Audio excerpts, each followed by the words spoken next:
Bonjour à tous et bienvenue sur Crypto Signal. Aujourd'hui, on va parler principalement de Jackson Hole, c'est-à-dire le discours de Powell qui va avoir lieu aujourd'hui.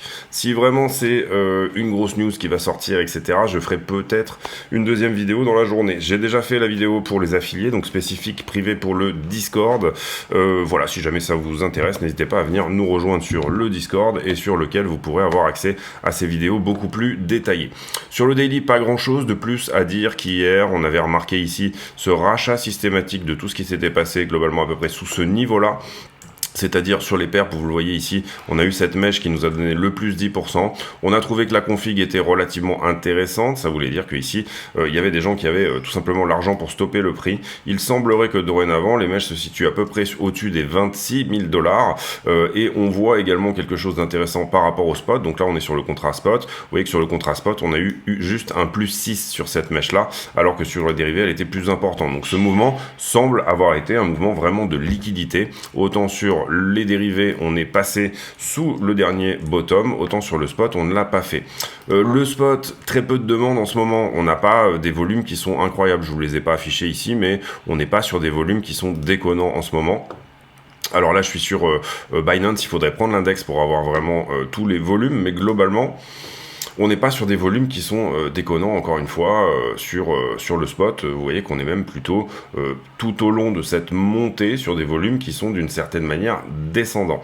Ça ne veut pas dire qu'il n'y a pas de l'accumulation derrière. Pourquoi ça? Parce que tout simplement, sur le BTC, beaucoup d'institutionnels vont acheter over the counter. Ça veut dire qu'ils se mettent d'accord avec un market maker, quelqu'un qui a beaucoup de BTC, et ils rachètent tout simplement les BTC directement over the counter. Donc ça n'a pas d'impact sur le prix, mais ils peuvent accumuler à des niveaux inférieurs, puisque over the counter, vous comprenez bien évidemment que les niveaux sont proportionnels à ceux qui sont affichés sur le spot. Donc gros mouvement de liquidité sur cette liquidation-là. Personnellement, je m'attends à un retracement haussier, mais on ne sait pas ici, dans cette mèche de 10%, eh bien à quel endroit exactement les gens vont avoir éventuellement l'argent pour constituer leur position. Ici, je vous ai mis les boîtes de liquidité de la semaine, c'est-à-dire que j'ai utilisé iBlock pour reporter un petit peu ces boîtes de liquidité à l'endroit où elles existent. Vous voyez ici que ça nous donnerait une borne basse autour des 25 000 $, pour si jamais on devait venir, pour être un peu plus précis, chasser la liquidité là-dessous. Ceux qui ont l'argent, donc ceux qui ont permis cette mèche, pourraient éventuellement profiter des liquidations des retails qui étaient éventuellement dans cette zone-là pour accumuler encore plus de contrats, c'est-à-dire défendre une position qui a déjà été défendue une première fois ici, et là ils seront très contents d'accumuler les contrats. Ces gens-là ont l'argent pour tout simplement éventuellement faire des accumulations. Alors comprenez bien que c'est un scénario qu'on avait déjà défendu ici aussi. Ici on cherchait une jambe haussière jusqu'au 31, puisqu'on avait une boîte de liquidité qui était plutôt en haut, et c'est un scénario qui n'a pas fonctionné. C'est pour ça qu'on pratique un risk management extrêmement maîtrisé, c'est-à-dire des entrées en position, ici, qui systématiquement sont dérisquées dès qu'on a fait le rebond haussier suivant. Donc on dérisque notre position pour revenir la re-risquer plus bas, éviter une liquidation et continuer à accumuler du risque gratuit, entre guillemets, c'est un peu ça l'idée. N'hésitez pas encore une fois à venir voir les vidéos affiliées sur lesquelles j'explique toutes ces choses-là, ces stratégies de trading. Quand on va sur le 4 heures, bon, on peut voir éventuellement qu'on est sur une latéralisation, petite descente en biseau peut-être ici, voilà, c'est quelque chose qu'on peut éventuellement jouer. C'est-à-dire 1, 2, 3, 4, on aurait potentiellement une 5 ici. Hier, on avait parlé d'un point pivot au 25,8, il a quasiment été touché ici, mais on pourrait peut-être venir prendre ce creux-là. Et après, il faudra voir la réaction tout simplement sur le niveau et voir un petit peu comment tout ça se construit tout simplement. Aujourd'hui, on va avoir de la volatilité, c'est une journée où on pourrait se balader entre ces deux bornes-là. Personnellement, je m'attendrais plutôt à un haut de range un peu plus haut, c'est-à-dire 28,4. Potentiellement, et là effectivement se balader tout simplement entre ces liquidités là, des gens qui pourraient venir défendre ici des positions qui ont été accumulées plus haut, notamment bien évidemment également ceux qui sont là, qui ont déjà pris du profit probablement sur cette descente là, mais qui sont potentiellement ici en train de à l'inverse, vous comprenez que ici on a des gens qui ont de l'argent et ici on a des gens qui ont de l'argent, et bien tout simplement revenir à défendre la zone des 29, voilà, zone des 29, 28,5, 29, qui pourrait être défendu par ceux qui ont déjà des positions d'ouvertes autour des 30 000, 31 000. En tout cas, cette mèche est intéressante, c'est une belle réaction. Maintenant, on a eu une défense ici qui est en train de se mettre en place. Est-ce qu'elle va tenir ou pas, ou est-ce que tout simplement on va redescendre plus bas? C'est un petit peu la question du moment.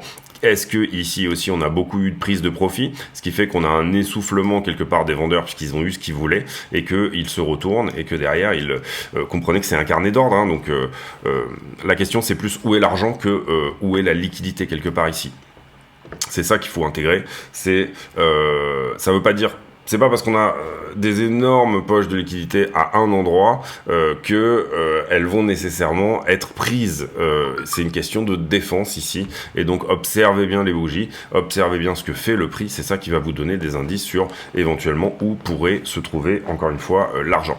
Et également, bien évidemment, un mouvement sur une news, mauvaise news, si aujourd'hui Powell nous donne un discours qui est totalement anti-inflation, va bien évidemment être une aubaine pour soit ceux qui veulent reconstruire et commencer à construire de la position ici, ça c'est une première chose, soit à l'inverse, ceux qui veulent que le prix aille encore plus bas, d'accord ? Ou ceux qui sont éventuellement positionnés sur de l'achat spot et qui, que ce soit OTC ou sur des exchanges, veulent acheter du Bitcoin plus bas, tout simplement. Donc ça c'est pour l'analyse des grosses time frames. J'ai fait une analyse sur les beaucoup plus petites time frames, encore une fois dans la vidéo privée pour les affiliés. Maintenant on va passer à Ethereum. Ethereum ici. Alors Ethereum pour moi, là où c'est intéressant, c'est qu'il est potentiellement en train d'essayer de tenir quelque chose avec cette accumulation là qui est relativement vieille hein, dorénavant. C'est vraiment son accumulation entre guillemets weekly. Donc vous le voyez ici, sur Ethereum, on est sur une oblique, hein, elle est relativement pure et parfaite. Maintenant, il est intéressant de voir également qu'on a perdu pour le coup une accumulation qui était un petit peu plus agressive et qui était celle-ci. D'accord, ici vous voyez les creux, et là on la perd et ça accélère, d'accord. Donc c'est à la fois inquiétant et à la fois bien, et c'est un petit peu ce que j'ai déjà dit dans la vidéo tout simplement d'hier. Pour le moment, ce qu'on peut jouer c'est éventuellement un retest de la distribution en cours. Ça, c'est une première chose, quelque part autour des 1760, ça pourrait être intéressant d'y retourner. Et puis, également, si on voit que cette accumulation nous donne un nouveau creux majeur, ce qu'on a pu voir maintenant, c'est que ceci n'est pas un creux majeur, ceci non plus. Et en fait, le vrai creux majeur, il est où? Il est ici, d'accord? Puisque c'est le point pivot entre les deux accumulations, ok? Ici, vous avez une accumulation, ici, vous en avez une autre moins agressive. Le point pivot se trouve ici. Donc là, vous avez identifié le creux majeur sur Ethereum. Dorénavant, maintenant qu'on a eu cette chute et que on est venu éventuellement donner cette information-là, et le creux majeur sur Ethereum, il est à 1180 $. Je peux vous faire la même chose littéralement sur Bitcoin. Hop, comme ceci. Donc là, on va le faire sur les perps. Le creux majeur, c'est quelque part même pas celui-ci, en fait, c'est même celui-là, d'accord? Là où on a une jonction entre les deux accumulations est un point qui pourrait potentiellement être visité. Pourquoi? Parce que ici, vous le voyez, on perd une accumulation pour descendre plus bas. Derrière, comment dire, on est éventuellement en train de nous donner l'information qu'on pourrait mettre toutes les accumulations suivantes à plat, ok? Donc ici, en l'occurrence, vous voyez que 17 000 est une possibilité. Je dis pas que c'est ce qui va arriver. Ce qu'il faut dorénavant, c'est qu'on arrive à tenir un niveau. Un niveau, pour le coup, ça reste quelque chose d'horizontal. Si on arrive à tenir ce niveau-là, c'est plutôt bien. C'est-à-dire que ce niveau-là est capable d'attaquer cette distribution-là. Donc à ce moment-là, on a un niveau qui effectivement va tenir l'histoire. Maintenant, vous voyez que sur les perps, hop, ici donc on est venu mécher en dessous, d'accord, mais on n'a pas perdu le niveau pour autant. Le niveau il est même sur cette vallée. Ici vous voyez la vallée qui est ici, c'est elle qui a protégé le prix ici à ce stade. On le voit très bien, c'est relativement limpide sur la charte. Si on se met à attaquer cette vallée, on aura une chance de venir visiter le bas de cette vallée, donc ici en l'occurrence les 20 000 $. Et si ce niveau-là pour le coup ne tient pas, et vous voyez que là pour le coup on n'a pas de vallée derrière, d'accord, donc c'est 18,5 le niveau suivant, le niveau horizontal potentiel, et c'est là que on a aussi un gap sur le CME, c'est là qu'on a aussi énormément de choses qui vont peut-être plutôt voilà, nous donner du coup un énorme double bottom qui pourrait être celui-ci. Il faut toujours anticiper le pire scénario, le meilleur scénario. En l'occurrence, ça c'est possible. Il n'y a aucun problème pour que ça ne soit pas le cas. C'est pas parce qu'on a un ETF en 2024 ou ceci, cela. N'allez pas écouter les conneries qu'on peut vous dire. Ça c'est possible. Désormais, c'est devenu possible. Pourquoi? Parce qu'on a perdu l'accumulation qui était ici. D'accord? À partir du moment où on perd cette accumulation-là, tout est possible. Ok? Donc, possibilité de revisiter un point pivot, ça je l'ai expliqué. Pas de vallée ici, la vallée elle est à 18,5, ça je l'ai expliqué ici. Et si cette vallée ne tient pas, et pour l'instant, c'est pour ça que moi je passe en direction préférentielle longue, c'est parce que j'estime qu'elle pourrait tenir. Donc je joue le retracement ici, et vous voyez que ma target longue qui avant était au 32, désormais je l'ai descendu plutôt sur la zone des 29. Ce sera mon TP max, mais je laisserai des runners sur ce long aller tout simplement chercher quelque part entre 38 et 42 par exemple. C'est quelque chose, mais ça sera ici, je sais pas, peut-être 5% de ma position totale ou quelque chose comme ça. Le TP max ici, sur le long que j'ai ouvert dernièrement, déjà je vais le défendre, ce long, si jamais on va plus bas je le défendrai, et le TP max se trouvera entre 27,2 et 29, c'est ça que je cherche le rebond, je cherche pas un nouvel ATH, je cherche pas, voilà, mais je laisserai des runners courir plus haut, tout simplement parce que ça me permettra derrière, et c'est exactement ce qu'on avait présenté ici, ça me permettra derrière, ces runners, si jamais on y va, et ben de commencer à construire déjà peut-être du short sur la zone des 32 par exemple, ce genre de choses, et éventuellement si on n'y va pas, ma position elle sera edgé par un runner que j'aurais laissé courir. Ok. 11 minutes déjà sur le technique, on va passer aux news. Déjà, j'en profite pour vous dire, n'hésitez pas à nous rejoindre sur Odyssée. En ce moment, YouTube ferme des chaînes crypto, donc on ne sait jamais si jamais à un moment donné, eh bien, c'était le cas en ce qui concerne la chaîne. Vous pourrez nous retrouver sur Odyssée. C'est la copie conforme de tout ce qui est posté sur YouTube. Les derniers jours de Prigojine. Alors Prigojine, bon, on est sur une chaîne crypto, donc c'est pas nécessairement ici le lieu pour en parler. Personnellement, bon, je pense que bon, c'est des conflits internes à Wagner qui ont eu donc interne. Quand je dis interne à Wagner, je parle de l'appareil politique russe et je parle également des enjeux qu'il peut y avoir en France-Afrique, toutes ces choses-là, etc. Mais en tout cas, moi je pense que c'est plutôt un règlement de compte interne à Wagner plutôt que quelque chose de plus important. Il faut voir ici que tout le monde peut être coupable dans cette histoire. La CIA a probablement donné de l'argent à Poutine pour qu'il fasse ce coup d'État et Poutine derrière ne les a pas suivis. Bien évidemment, Prigojine, pardon, ne les a pas suivis. Donc au moment où tout ça s'est passé, j'ai dit, je pense que Prigojine c'est un mercenaire. Et au moment où il a fait cette tentative de coup d'État, etc., j'ai dit, je pense qu'il a pris de l'argent à Poutine, je pense qu'il a pris de l'argent aux États-Unis, et je pense que derrière, il a repris de l'argent à Poutine. Donc, quelque part, il a enflé pas mal de monde dans cette histoire-là, et comprenez bien que l'appareil mafieux, on va dire, il est mondial, hein, d'une certaine manière, s'il y a du business à faire, que ça soit du côté mafieux américain ou du côté russe, si les deux ont du business à faire ensemble, ils le feront, d'accord et comprenez bien ici que oui, effectivement, il y a des enjeux géopolitiques derrière, etc., toutes ces choses-là, mais que pour moi, bon, il faut pas être dupe de ce qui s'est passé. Probablement que les États-Unis sont relativement finalement contents que tout ça soit passé. La France-Afrique est contente également de la disparition de Prigojine, Poutine est probablement content également, la CIA est probablement contente également, donc quelque part, quand le crime profite à tout le monde, ça veut dire que tout le monde a appuyé sur le bouton pour donner son aval. Shoigu, très content également, hein, il a quand même été ridiculisé par Prigojine pendant un certain temps, donc voilà, pour moi l'idée ici c'est de pas se laisser avoir par les news en disant c'est nécessairement Poutine qui l'a descendu, etc., ceci, cela. Je pense que c'est tout simplement tout le monde qui était OK pour appuyer sur le bouton pour dire que c'en était terminé de lui. Est-ce qu'il a mis en scène sa propre mort? Je pense pas. Voilà, ça, puisque j'ai vu des théories qui traînaient là-dessus, je pense pas que ça soit le cas. En tout cas, voilà, je pense qu'il est mort et que tout ça est terminé de ce côté-là. Binance qui contacte des cryptos à très petite capitalisation pour booster son trading. Oui, et on sait que Binance également a l'argent derrière pour éventuellement poser de la hype sur certaines cryptos. Bon, on va voir ici si ça va leur permettre de bien se remettre. Ça, on en a parlé hier, 3 milliards de bitcoin accumulés par une baleine, on avait étudié l'adresse ensemble, et ici, visiblement, ici, ça nous dit aussi que potentiellement, sur les services d'Arkham Intelligence, que ça serait effectivement Robinhood, qui était effectivement la chose la plus plausible dont j'avais parlé hier. On parle également de Gemini, mais principalement, je dirais que ça serait un exchange, et je pense que c'est Robinhood.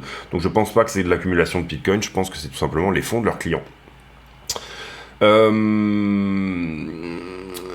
Ripple qui se dit prêt à un appel de la part de la SEC et que ils sont prêts ici également à venir tout simplement le défendre dès le deuxième quarter 2024, donc le deuxième trimestre 2024. Voilà, Ripple dit nous on est ok, on y va pour l'appel, pas de problème. JP Morgan qui dit qu'il voit assez peu de downside, de possibilités pour le crypto market. Alors ça c'est pas une très bonne news, que ça soit JP Morgan ou les grosses banques en général, quand ils disent quelque chose, il faut faire attention. Ça veut dire que il se pourrait que ça soit totalement l'inverse qui arrive, que ça soit sur le marché action, sur le gold, sur toutes ces choses-là. Il faut faire attention à leurs analystes et toutes ces choses-là. C'est plutôt ici de quoi faire tout simplement du joli papier, du bel article de manière à dire que tout simplement allez-y, ne vendez pas et ou achetez, et potentiellement c'est peut-être ça qui peut leur permettre à eux de vendre. Les États des BRICS qui pourraient se mettre d'accord sur les risques de l'intelligence artificielle. Ça, c'est intéressant également, si jamais ils arrivaient à faire une standardisation de l'intelligence artificielle et à établir tout simplement les bases éthiques de tout cela, ça pourrait être également intéressant d'avoir une démarche éthique qui vienne de la part des BRICS tout simplement. Ici, le speech de Powell aujourd'hui. Alors hier, j'ai titré dessus et je me suis rendu compte que j'étais pas nécessairement rentré dans le détail de ce que pourrait faire Powell, etc. On a pas mal d'analystes qui nous disent que Powell va nous donner quelque chose au milieu. C'est-à-dire que le discours sera beaucoup moins hawkish que l'année dernière. En 2022, il avait eu un discours extrêmement violent sur l'inflation, etc. Et il avait dit non, mais là, il va falloir qu'on monte à des niveaux de taux jamais vus jusque-là, qu'on monte très rapidement, etc. C'est plus ou moins ce qu'il a fait. Donc, il a donné un signal qui était plutôt bon au marché. Et ici, en ce moment, on est quand même sur à la fois un marché de l'immobilier, à la fois un marché des banques régionales qui est quand même en danger, etc. Et puis un marché action, même si théoriquement Powell on a rien à foutre du marché action, un marché action qui est en train de corriger. Donc beaucoup d'analystes qui disent qu'il va peut-être nous donner quelque chose au milieu. Maintenant, bien comprendre également que ce qui va jouer ici, c'est plutôt... donc ça sera à 16h05 aujourd'hui. Ce qui va jouer ici, c'est plutôt tout simplement la volatilité en amont de ce que va nous dire Powell. Donc c'est pour ça que restez bien jusqu'à la fin, on va faire une étude de liquidité. Quel est le sentiment du moment sur ce discours de Powell? Qu'est-ce qui s'est passé dans les 12 dernières heures? Est-ce qu'on a été plutôt shorté, plutôt longué? Calendrier économique, on le fera demain, puisqu'on est le vendredi, donc voilà. Et ici, après une perte de 375 points sur le Dow Jones, les futurs attendent le discours de Powell également. Les liquidités, j'en profite pour vous dire également de surtout pas oublier de mettre un like, éventuellement nous rejoindre sur le Discord, encore une fois. Il faut se présenter quand vous arrivez sur le Discord, donc il y a toute une procédure pour éviter les scammers. Donc, n'oubliez pas de vous présenter également. 68 millions de liquidés hier, dont 30 millions. Donc, c'est une journée vraiment normale où Bitcoin, Ethereum représentent la moitié et 70 millions, c'est à peu près une journée normale. Vous voyez qu'on a liquidé principalement du long. Là où c'est intéressant, c'est que malgré une action de prix pas très importante, on a quand même liquidé 70 millions. Il y a eu un moment où le marché a été fatigué, il y avait 0 vol, donc du coup on liquidait très peu, on était à des 20 millions de liquidations, etc. Et là on voit qu'il y en a quand même beaucoup plus, donc il y a peut-être un retour d'intérêt sur les futurs sur Bitcoin. Ce qui a joué, c'est la volatilité déjà, et ce qui a joué, c'est bien sûr la liquidité. En ce moment, on l'a vu, je vous l'ai expliqué, un mouvement de liquidité important qu'on a eu tout simplement sur BTC dernièrement, qui était dû à un mauvais sentiment, les minutes de la Fed, etc. et la faillite d'Evergrande, mais qui était principalement quand même un mouvement de liquidité. Carnet d'ordre, on n'a pas grand chose avant 28,5, 46 Bitcoin. Ouais, à partir de 25,5, on commence à avoir des gros achats au spot.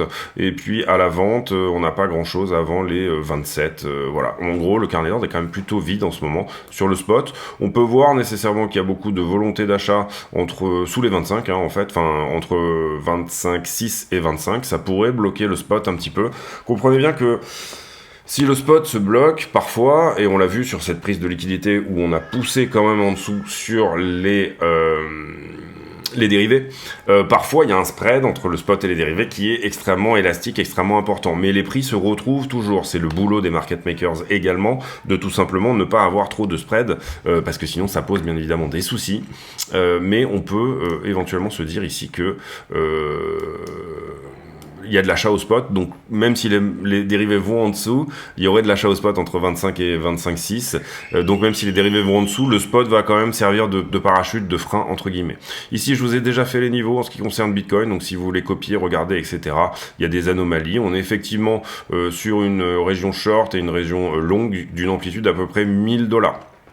Pour les niveaux du moment, sur les dernières 24 heures, en tout cas, c'est à peu près ce que ça peut nous donner. Donc c'est relativement sympa en termes de amplitude. Maintenant, à vous de choisir un petit peu votre direction préférentielle. Encore une fois, je vous vends pas ici la mienne parce que je ne sais pas où va aller le prix, d'accord? Moi, j'ai un plan, mais j'ai pas, je suis pas Madame Irma et je dérisque systématiquement mes plans et c'est comme ça que je suis rentable à la fin de l'année. Mais encore une fois, comprenez bien que c'est extrêmement important, tout simplement, d'avoir un plan, voilà, tout simplement. Ici sur Ethereum, même chose. Ce qu'on voit actuellement sur Ethereum, c'est, je trouve, en tout cas, j'irai peut-être puisque là on est sur le 5 minutes, donc c'est plutôt des choses que moi j'ai regardé sur la vidéo du moment, mais on voit cet accu là qui se bat contre cette distrie, hein, donc là je vous le fais sur Coinalyze, mais voilà, le triangle d'indécision il est là sur Ethereum. Dites-vous bien que si on perd l'accumulation, on a des bonnes chances de revenir visiter 1632, et si on pète la distribution, on a des bonnes chances de revenir visiter l'autre niveau. Mais c'est pour vous donner quand même un petit tricks,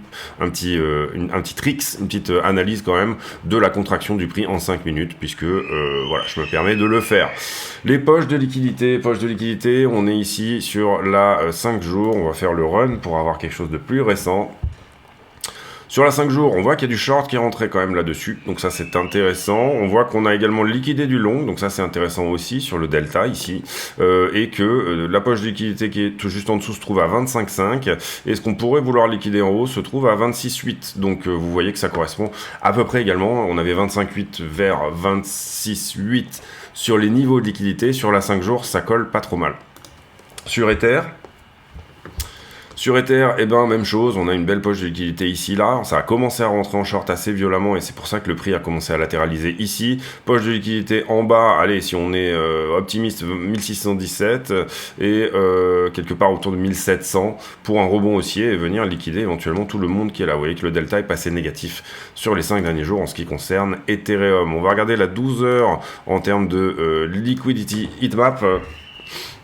Les zones de chaleur de la liquidité se trouvent plutôt en haut. Le sentiment est plutôt shorter en ce moment.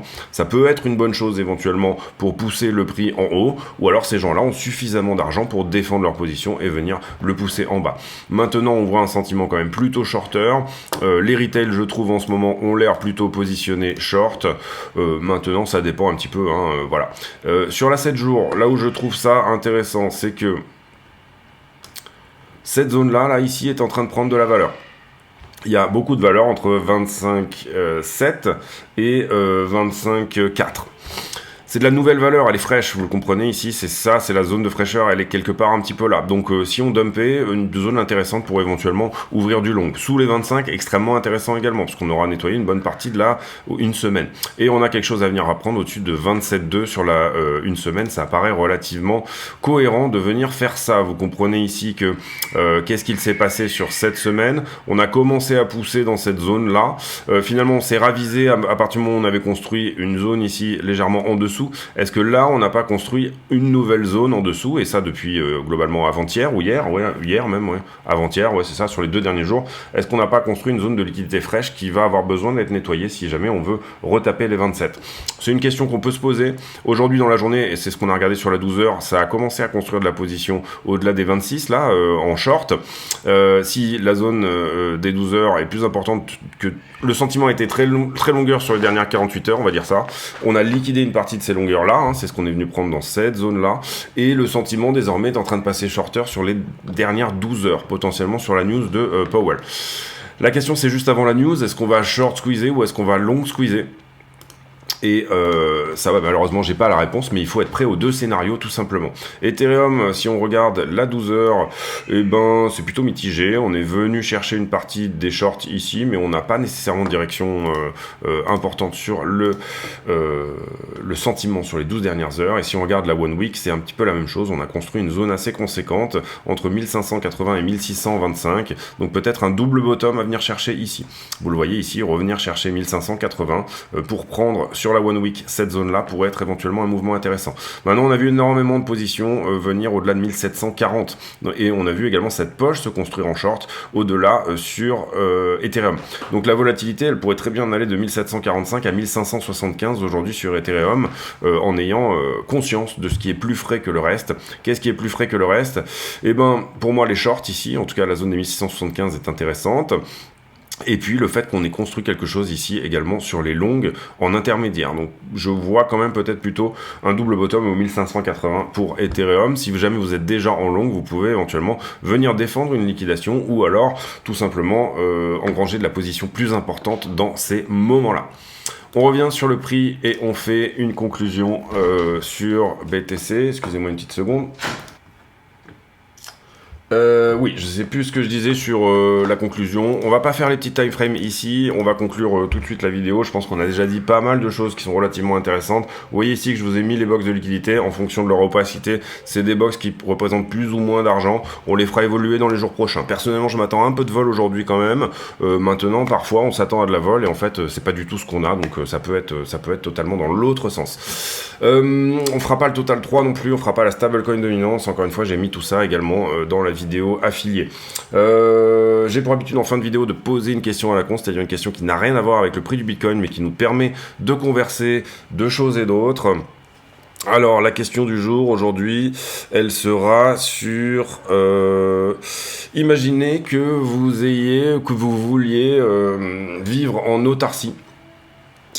Et donc du coup vous êtes censé faire, on va dire, un petit peu comme une ferme où vous vivez totalement indépendamment du reste du monde.